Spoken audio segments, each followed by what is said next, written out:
Fl-aħħar sigħat pajjiżna kellu 5 vittmi oħra tal-COVID-19 dan ifisser li fl-aħħar 19 jum biss il-vittmi tal-virus ammontaw għal 59 bit-total ta' fatalitajiet sa mill-bidu tal-pandemija f'pajjiżna issa laħqu l-565.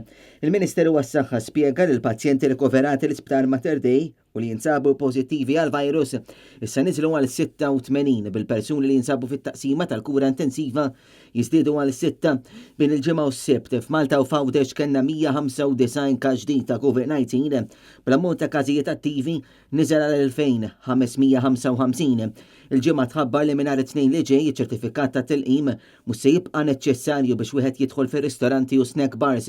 Fl-istess jum se jkunu jitneħħew kompletament restrizzjonijiet fid-djar u residenzi privati dan fil-waqt li se jiġu estiżu wkoll il-ħinijiet tal-viżitaturi fl-Isptar Mater Dei b'effett immedjat tfal li għandhom bejn il-5 snin u 11 sena u li huma imlaqma bis-sħiħ se jagħmlu biss 7 ijiem kwarantina u fil-21 ta' frar tonqsilhom għal 5. Intant kien spjegat ukoll li mill-ewwel ta' April restrizzjonijiet marbuta ma' tiġijiet se jkunu qed jinbidlu bi ftit kif in-numru ta' persuni li jistgħu jattendu għal tiġ bil-wifqa tela għal dak ta' 300 persuna imlaqma b'tiġijiet seated jibqgħu jammontaw għal 500 persuna.